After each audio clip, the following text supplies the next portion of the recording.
Hello. I don't know if everybody realizes, but I'm going to be speaking in English. I'm just going to have to log in here for a second, so bear with me. Okay. My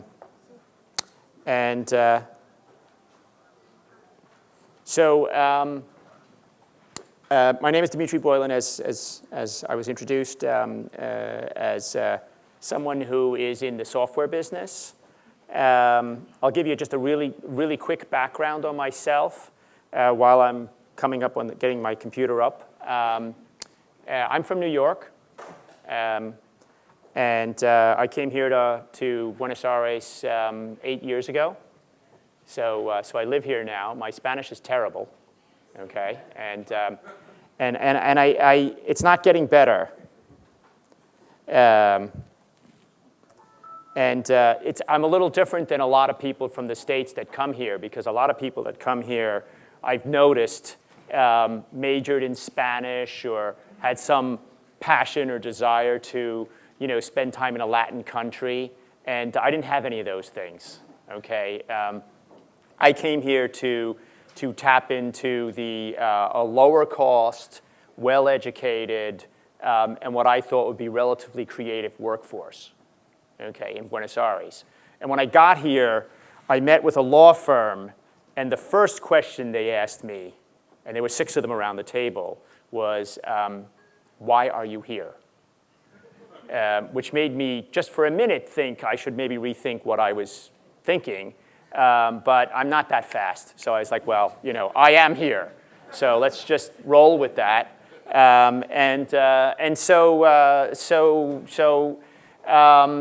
In my first year with the company in Argentina, I was living in New York. I started the company out of my living room, and I did 11 trips back and forth to Buenos Aires from New York.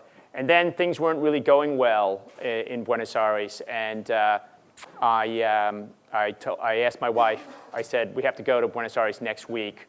Let's pack up and move. And she was 7.5 months pregnant. I had checked with American Airlines first to make sure that they would let her get on the plane. Okay, and they said she has 2 weeks to get on the plane. Okay, and after that she won't. So I said, all right, off we go right away. So we moved to Buenos Aires to try and get a handle on the company that I was trying to create. And I'm just going to give you a little overview of the company quickly. Okay, the company's called Avature. Some people here say Avature. We have more than 400 customers.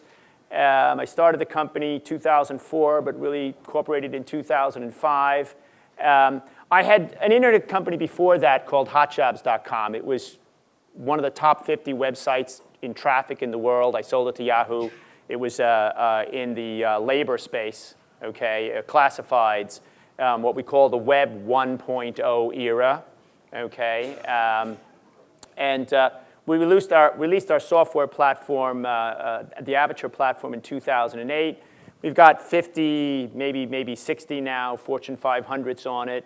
We've implemented it across multinational companies at least 100 times. We have over 200 employees. We have 175 of them are here in Buenos Aires. Okay. Well, we have about 220 employees now. We have about 175, 180 right here, and about 10 in the United States, and we have an office in Madrid with about 15 people. We have an office in London with 3. We have an office in Shenzhen, China with 5 or 6. We have an office in Australia. So we're kind of spread around the world, but most of the people are right here. Okay. My management team is here's myself, here's Ezequiel and Augustine, 2 guys that have been working for me for about 6-7 years here in Argentina. They're the technical leadership. These 2 guys over here worked for me for 20 years. They worked for me in my last company. They worked for me in this company. And they've actually worked for me their entire career in 3 different companies, from Hot Jobs, Yahoo, and then Avature. And a couple of other people here. My management team, I'm going to talk about people, okay? My management team, there isn't a single person in my management team that's 40 years old, okay? So everybody in my management team was 20, when they started working for me, either 23 years old or maybe 27, 28 years old. Okay, and so I was talking to executives at Oracle, and they said, your management team, who are they? And it's like, well, you wouldn't know them, okay? So a lot of guys that are really sort of at the first time at that level of being in a really competitive multinational software company. I like to work with a young team, okay? And I did that with Hot Jobs as well. And it's a very young team. And then the people underneath are probably between 23 and 32 years old. So 200 people in their 20s. That's the software world, okay? You roll with 20-year-olds, 25-year-olds, and when you're 40, they think you're the old guy in the company, okay? So we're around the world in various places, and our customers are really big companies, from Accenture, Boston Consulting Group, Deloitte, Ernst & Young, KPMG, Apple, ABB, Siemens, Aetna, Bank of America. They're all really, really big companies, and we sell software in human capital, okay? And the software in human capital that we have is to help companies to get the right kinds of people into their companies, find out who the right people are in the companies and move them to the right jobs over time, and hopefully keep the best people from leaving their company. And in very, very big companies, that's a tremendous challenge. They're actually failing at that job right now, and that is a real issue for them. Now, I'm not saying that we're helping them to succeed at it. We are bringing them technology to help them address the challenges that they have. I'll just take you on to one of our, and just to look at some of our customers that are using our technology. That's Electronic Arts on the internet, but it's really our system, okay? And if you go to Apple, that looks like Apple on their site, but it's actually Avature, okay? If you go to Nike, the same thing. You might think and this is, it's Nike's site, but it's really Avature running this site, okay? So Ernst & Young as well. And all of those things are actually managed and administrated right here in Palermo, okay? So we're the first small multinational leading software as a service company out of Palermo in Buenos Aires. That's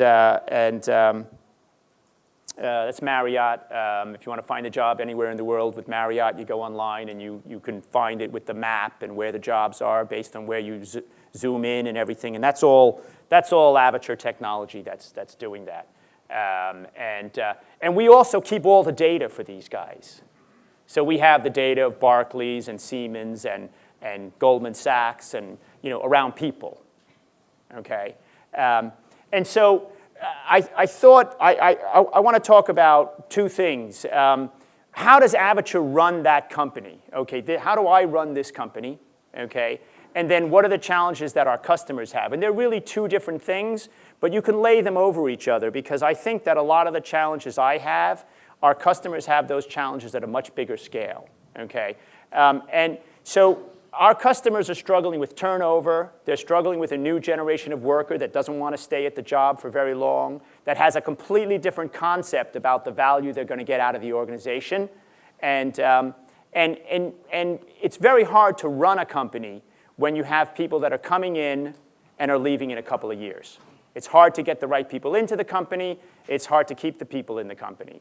It's also hard to do that in the software business, okay? Because you have to create value, and it's very different to create value and build relationships and plan long-term technology roadmaps if all the people you're working with are here 1 year and they're gone the next, and now you have a bunch of new people, okay? Doesn't matter how big or small a company you are, you all have that same challenge. So how does Avature deal with that? Because at Avature, okay, we have in our core technology 0 turnover, all right? And we have a very, very low turnover in the organization. So I want to talk about some of that because all of our customers have this challenge, but any customer of ours that's in the technology business has this challenge in an extreme way. So whether it's Apple or Siemens or Yahoo, which are all customers of ours, okay? I showed you the age of the people working in my company. I look at the opportunity that I create in the company, and I sort of try to set up a framework for those people to have success, okay? And I don't know exactly how that is going to work, okay?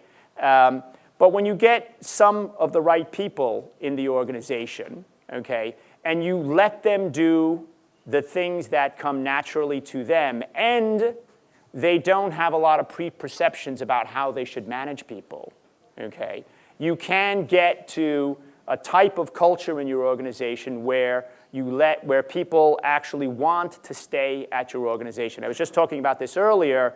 A lot of people move in and out of organizations. They don't necessarily move to better places. They actually just move to another place. Right? We have customers, they say, yeah, our people leave us after 3 years and they go work at the other guy. It's the same thing. They didn't step up. Nothing else changed. When you have people inside your organization, if you get the good people inside your organization, what do you do to keep them? This is what we do in Argentina, okay? We actually have a very flexible work schedule. So I basically come into the office around 11 o'clock. If I have a meeting, I will come in at 8 o'clock. If I have a meeting in London, I'll do it from home. I'm the CEO, right? So I can do those things, okay? But most of the Avature team can do those things too, okay? So I typically have programmers that they work for us. They can send an email in and say, I will be coming in at 2 o'clock because I'm taking my mother to the doctor. If you don't have a meeting scheduled with somebody or client or another person in the organization, that just means you're coming in at 2 o'clock. It doesn't mean, your work doesn't start at 8 o'clock or 9 o'clock or 10 o'clock at Avature, okay? And you might stay till 8 o'clock or 9 o'clock, okay? Or you might leave at 4 o'clock, okay? But you know that you have to have a certain amount of output in the organization, okay? Because you're invested in the organization, and you know that the thing you have is valuable. You have to make the thing the employees have valuable enough to them that they take care of it like it's their own. And when you say to somebody, yes, you don't have to ask permission to take your mother to the doctor, okay? That's something you have to do, okay? It changes the worker-employee relationship. Okay, one of the things that happens in Argentina is it's very expensive for people here to travel to other places. Okay, you have to buy tickets in dollars. Okay, in Avature, okay, if you go on vacation, all right, you can work while you're on your vacation. You can go on vacation for 3 weeks in Europe, and then you can spend 2 more weeks in Europe working. As long as you're working and your manager approves it, okay, you can do that. All right. We have working from the beach. So we rent a couple of houses in Carrillo, and we let our people. And I honestly, I was kind of opposed to this. Okay, I always fight the Carrillo thing. Okay. Because, as the CEO, everybody trekking off to the beach, I'm thinking, I don't know what's going to be going on down there. Okay, and that's the most important thing, and that's the struggle that even our customers are having. It's about control. It's really all about control. There's a huge battle going on about who controls who, okay? And if you go back 60, 70 years ago, the boss ran the factory and controlled the workers, okay? That's the way it was, okay?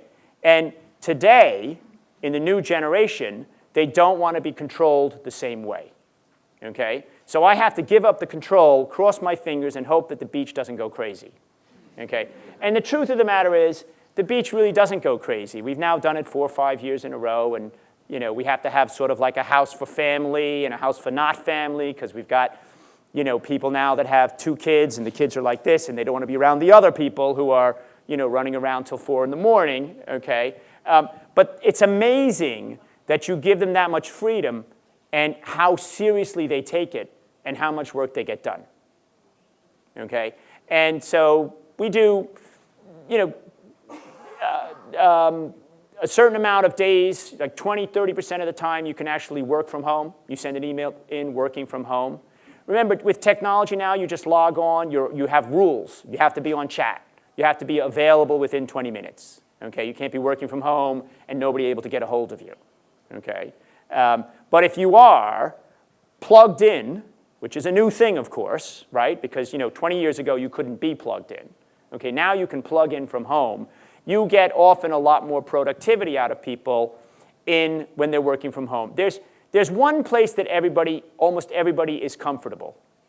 Their home, okay? Their home is usually a pretty good place for them to do work a certain amount of the time. You also have to make them comfortable in the office, and the office has specific things that you cannot do at home, like have a live meeting with somebody. But an office also can be a difficult place to sit down and write an algorithm because everybody else is around you, right? So you have to understand that some people are much more productive when they can choose where they want to work based on what they're actually doing. Avature lets them do that. If you really need to concentrate on something, stay at home. Avoid everybody and get your work done, okay? So, all of the things so the interesting thing about what we've done here is we don't have high turnover, okay? And we are actually on the vanguard of software as a service, which you might know as cloud, okay? The cloud business. We're in the human capital management business, and we're probably one of the 2 most important companies in the world in that business, okay? And we are a very young company, okay, that has a very different way of working than a lot of our competitors and a lot of our customers. We are working with our customers to bring technology to them that allows them to change the way they manage their people, okay? On Avature, we have introduced very powerful functional technology for the corporation, which is also social technology. And the reason for that is, and this is just, wait a minute.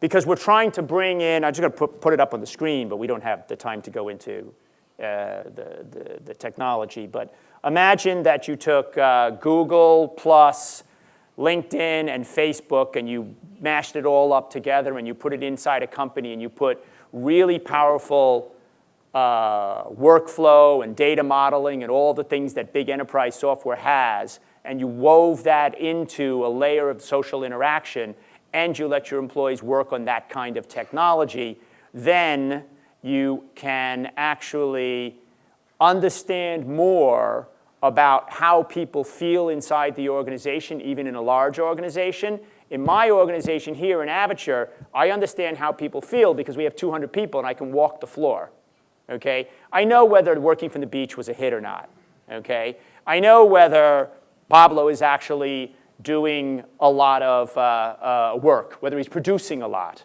Okay? Our larger customers have a hard time with that. They have offices all over the world. They have 50,000 employees. They have no idea whether people are really engaged in their company or not.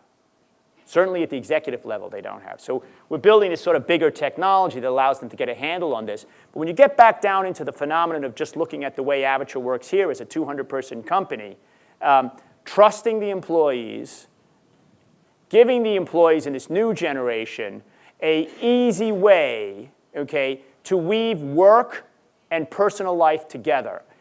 A lot of people talk about work being separate from your personal life. I always say I don't know how to separate those things, and I don't know how anybody else does either, okay? It's impossible. First of all, half of your friends you work with because you see them every day, okay? And then the other half, you talk about work with them, right? And you talk about their work. So you don't really separate it, and we're not trying to separate work from the rest of people's lives. I'm actually trying to get the things that they have developed in their life to pay off in the work environment, which is a very, very different thing. I say to people, I'm not asking you to leave your personal life at the door, okay? I don't expect you to walk into Avature and check your personal life out like it's not part of you. It actually walks in with you, it walks out with you, it's with you every minute of the day. That's okay. Part of your personal life, okay, is making sure that you have a good career, that you can buy the things that you want, that if you have children, you can send them to the right school, and all of that stuff involves productivity. So you've got to be productive in order to get those things. That's part of your life story, right? So I say Avature, wherever you work, is going to become part of that story of your life, okay? And those people, and of course at Avature, you would easily know that by the number of weddings. We have 2, 3 weddings in January of people in Avature that met each other in Avature. They're double Avature weddings, okay? Because if you hire a bunch of people that are 22 years old and they work for you for 7 or 8 or 10 years, they get married. You know, that's just what they have. So you can imagine there's no separation between work and personal life. And if you have to go away in the middle of the day to do something personal and you have to come back, and then when you're supposed to do something personal, you say to somebody, you know, I can't do that because I've got a document due for a customer, that's the life that you live. And I think a lot of our customers are really struggling with that boundary. They don't know where that boundary is. Historically, they forced the boundary to exist. The new generation is not accepting the boundary, okay? They're just not. And the other thing is that the new generation is very collaborative. So I come from, in the United States, what we call the me generation, okay? But the next generation under us is a highly collaborative generation. So they want a lot of transparency. In Avature, we're very transparent. Sometimes the finance department will say to me, should the customer service department know how much we're getting from that customer? And I say, yeah, it's fine. Let them know. I'm not trying to keep the finance away from the customer service, the technology away from the other department. I think that everybody's going to talk about everything anyway, and they might as well know it, right? You know, we're going to be really transparent. The next thing is trust. If you have people you can't trust, you shouldn't have them in the first place. So if they go to the beach and I say, you guys are going to work all day, they say, I'm going to work all day. Okay, go out at night, have a good time, but you know, by 11 o'clock the next day, you're going to be working again, and you're not going to miss any customer meetings. I trust them to do that. And that's important. And then you finally get to the thing that you really want from people. Commitment and creativity. Commitment, creativity, and effort, right, is what you want. And you can get the commitment, okay, if you give them a place that they really value. And that's the only way to get the commitment, all right? And the effort is something, again, that comes from the value and usually from their historical capability, if they were a productive person before you hired them, okay? And the creativity really comes from the transparency and giving people the opportunity to really participate. I'll give you one example, okay, for me, is that yesterday I was in our kitchen where we have our product meeting, and we have our core developers presenting what they developed, and we have our consultants, and we have a lot of experts in a lot of different things, okay, presenting. And I noticed something in the application that I didn't think was quite right. And I sat there, I stood in the corner, and I thought, I wonder if anybody is going to point that out. And it was a design issue. And a customer service person, who's a very good customer service person, at the end of the meeting said, but I don't think that that thing right there is going to work like that. Nobody's going to know that that is the button to press to go to that place, okay?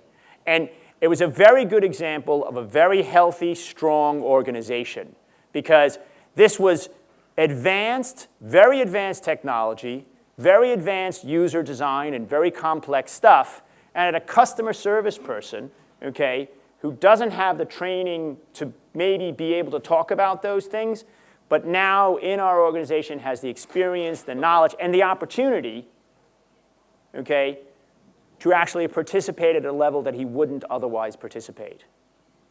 And I was talking to the guys at Pixar, okay, and they said, you know, we start with something, we find a thing that works, and we plus it.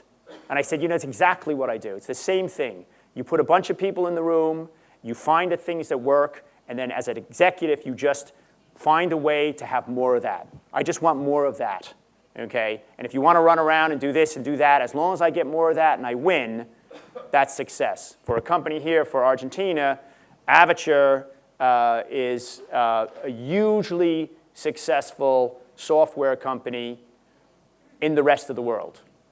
Because I gave the people here, A, they had the talent, and B, I gave them just a forum for them to do it themselves. I look at it and I say, I guide them, but they do it. And if you let this next generation operate that way and you get the talented people, that's the only way you're going to succeed in the next 15 years in business, I think.